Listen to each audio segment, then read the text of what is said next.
মহোদয়, এত সুন্দর জায়গাটা, এটার নাম কি ভাই?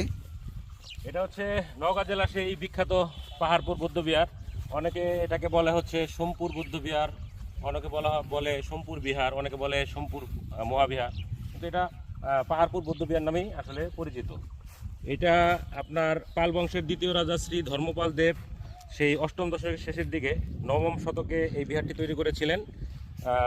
পরে 1879 খ্রিস্টাব্দে স্যার আলেকজান্ডার কানিংহাম এর এই বিশাল স্থাপনা আবিষ্কার করেন। তো সবচেয়ে মজার বিষয় হচ্ছে এই যে বিশাল স্থাপনাটা দেখতে পাচ্ছেন, এইটা ভারতের একটা বড় বৌদ্ধ বিহারের সাথে তুলনা করা হয় আয়তনের দিক দিয়ে। আর এখানে এই উপমহাদেশের কয়েকটা দেশ থেকে বৌদ্ধ ধর্ম শিক্ষার জন্য আসে। সেটা অনেক দেশ থেকে, যেমন চীন, তিব্বত, মায়ানমার, মালয়েশিয়া, ইন্দোনেশিয়া, কম্বোডিয়া, বুদ্ধরা এখানে ধর্মজ্ঞান শিক্ষা করতে আসে। এটা প্রায় 300 বছর ধরে এই ধর্মশিক্ষা কেন্দ্র ছিল। এখন প্রায় ধ্বংসস্তূপে পরিণত হয়েছে। তো আমার কাছে এসে এখানে ভালোই লাগতেছে। অনেক প্রাচীনতম নিদর্শন, সেই 781 থেকে 821 শতাব্দীর।